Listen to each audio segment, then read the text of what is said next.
Also in the video, just speaking, just overhearing what you're saying, that yesterday you said there was too much traffic and too many people in the neighborhood. There is. Seems like you're being a little inconsistent with your messaging. I live on Colfax. Okay, I live on DuPont. I'm a block and a half from Right. here. Well, It's my neighborhood. yes. But what I'm saying is, I mean, I would like to hear from you. I've been speaking on Good morning. My name is Jacob Fry. I'm the chair of this committee. I'm going to call to order this regular scheduled meeting for April 23rd. It's for the Elections and Rules Committee. We've got a quorum right now. With me are a bunch of council members, my colleagues, Lene, Goodman, Warsami, Blong, Andrew Johnson, Glidden, Bender, and Kano. We've just got one item on the agenda here today, and it involves adding some precincts to the city as well as changing the location for others. I know staff is connected with council members on these proposed changes. Here to introduce the proposal this morning is our wonderful elections director, Grace. Grace, take it away. Thank you, Mr. Chair. Good morning. My name is Grace Walkler-Rowitz, and I am the Assistant City Clerk, Director of Elections and Voter Services. I am here before the committee to present our proposal of adding 8 new precincts and relocating 4 polling locations. As you may know, the city had an 81% turnout in the 2012 presidential election. Unfortunately, this incredible turnout led to long lines and a less than desirable voter experience. Our division responded to this by taking a proactive role, conducting annual on-site poll assessments with the goal of a positive, voter-friendly experience. Tim Schwartz, who is responsible for these assessments, will now highlight the poll assessment and present our recommendations for the council's consideration and review.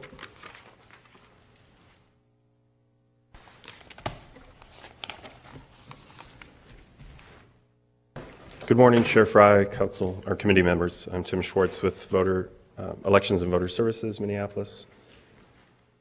I've got a PowerPoint you can follow along through this.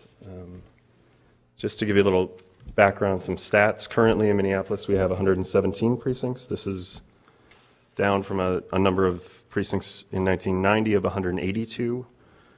And then if you notice, while we've been decreasing the number of precincts in recent years, the number of in-person votes cast has been going up. That's part of the reason why we're interested in adding some additional precincts in the city. And then at the bottom of the slide, you'll note that there's 28 places currently that have over 2,500 registered voters, which exceeds the recommendation of the Secretary of State to keep your polling places within a 2,000 to 2,500 person range. Some of the work after the 2012 election, we went out to assess all the polling sites in person. We listened to some voter feedback that we received in 2012, as well as feedback from election judges on how the polls performed. And then we went out and identified and assessed some new polling sites. So for 2014, as Grace mentioned, we're recommending 8 new precincts to be added and moving 4 polling places from their current location. The focus of these changes really was on precincts that have a high level of registered voters, over 2,500, sites that had difficulty with voter lines, queuing, wait times, that sort of thing. And then also areas in the city which we've seen high levels of population density increases or where we anticipate some increases to be coming. So the 4 polling place moves. Ward 3 will be moving from Precinct 3-7 to Soltva Apartments, and that's a move from standard heating and air conditioning. Ward 7-5 moves out of Emerson School over to St. Mark's Episcopal Cathedral. In Ward 11, we have a move from Mount Zion Lutheran Church. Precinct 11-7 is moving over to Urban Refuge Church. And then Ward 12 will be moving right next door from the Hiawatha School to the Park Building, which is adjacent. And then to walk through the precinct additions, in Ward 1, we'll be adding 1 precinct. We're proposing to add 1 precinct. The polling site would be Columbia Manor Golf Club, and that would be created out of the existing Precinct 1-1 And you can see the new precinct lines here on your PowerPoint for Ward 1.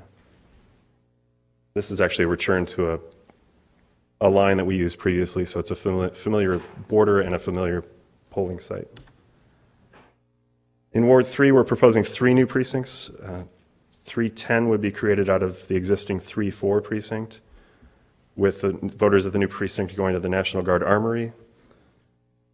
Ward 311 would be the new precinct created out of the existing 3-7 precinct, and those voters would go to 514 Studios. And as noted on the previous slide, the remaining part of 3-7 would be going to Soltva Apartments. So 3-7 splits, and each half has a new polling location. And then 312 would be a new precinct voting at Minneapolis Central Library, and that would be created out of the existing 3-8 precinct. And here's a map showing the split of the current 3-4 precinct along the red line. The red dots are polling locations, and then current slide shows the split of precinct 3-7 and the split of precinct 3-8. And moving on to Ward 5, we propose adding 1 precinct in the current 5-6 precinct, the new precinct to be named 5-9, and voting at Harrison Park. Here's a map showing that division. Ward 12, we'd propose adding 2 precincts. The new 1211 would be created out of the existing 12-6. They would vote at Trinity Lutheran Church. And the new 1212 would be created out of the existing 12-8, with the new polling site for them at Roosevelt High School gym. And here's a map showing the 12-6 split, which is actually another return to an old precinct line and an old precinct location, a polling location. The next one shows the split for the current 12-8. And then finally, 1 precinct addition for Ward 13 that would be named 1310 and created out of the existing 13-6 precinct with voting at St. Luke's Episcopal Church. And a map showing the precinct line there. So going forward, we're not stopping our assessments. We'll continue going out to site assessments, looking for new polling places, speaking with each of your wards about issues related to polling places, and trying to look for solutions to some of those other areas, precincts, polling places that have those high numbers, that have issues with lines for which we haven't yet found a solution. So, and with that, that's the end of the presentation. If you have any questions.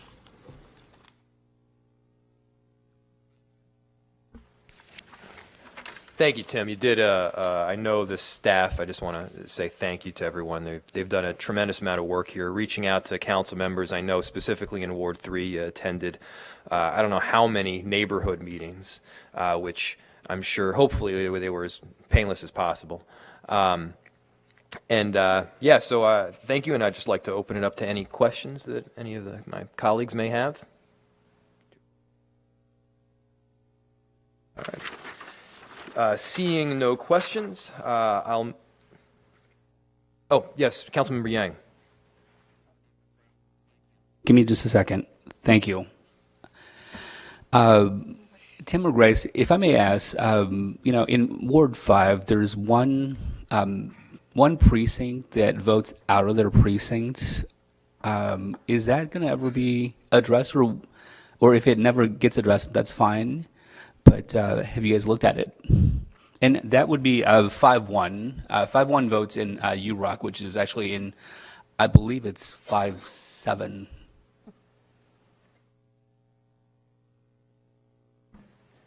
And if it never gets addressed, I mean, that's fine too. I just want to ask. Mr. Chair and Councilmember Yang, first and foremost, by statute, we are allowed to have our polling locations outside of the boundaries within a certain length. UROC is a relatively new polling location, and it is the ideal place at that time. However, I will pass it over to Tim with any other additional comments. Thanks, Chair Fry, Councilmember Yang.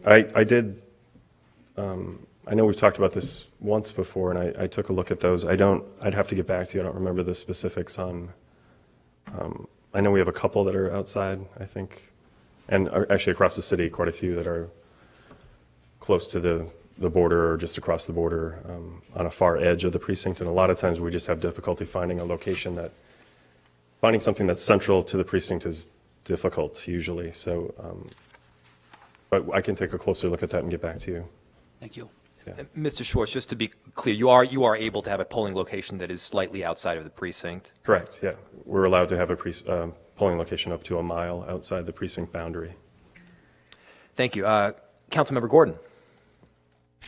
Thank you. And I think you might have already mentioned this, but I just want to understand, looking into the future, what your thoughts are on if and when we should change polling locations again, because I think changing them and adding more precincts always complicates things, and then people have to learn new things. So we did some changes last time, and afterwards I heard from some people who said, I went to my old place and I couldn't vote there. I was told to go somewhere else, and I had to get to work, and I never voted.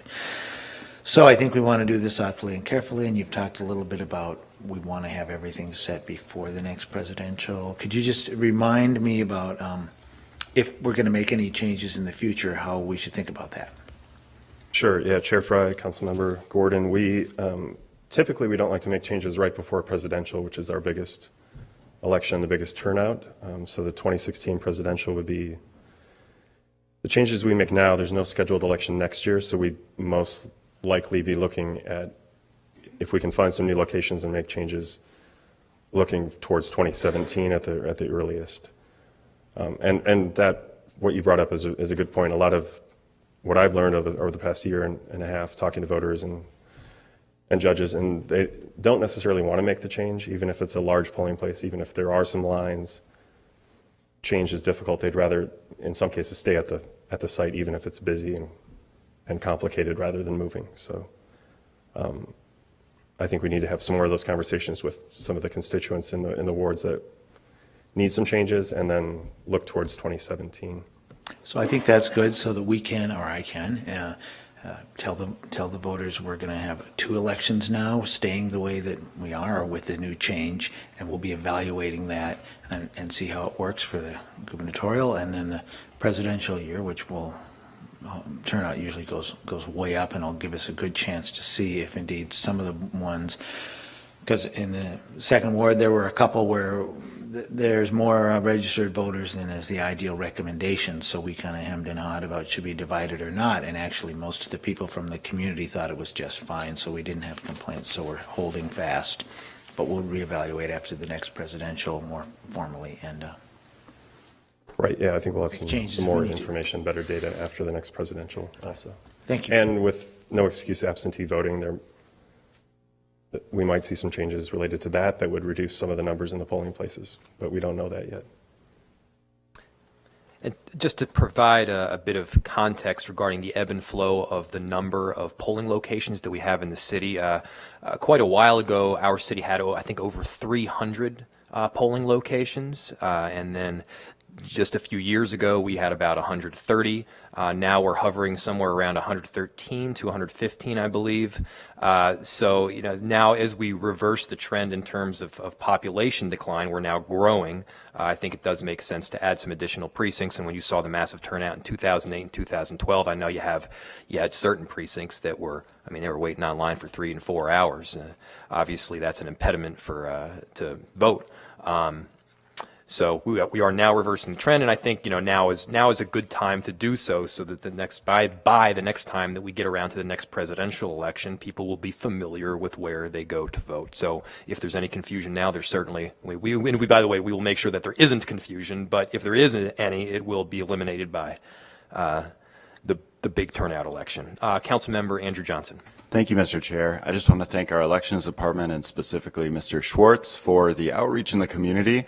I have seen you at quite a few of our neighborhood association meetings, and I know you've worked very diligently with the community to make sure that we're constantly improving the experience for our voters because, frankly, there have been some long waits at Sibley Park, for instance, that are not good for the democratic process. It keeps people away, and it does not provide a great experience. And I really appreciate the work that you're doing to continue to improve that. So thank you.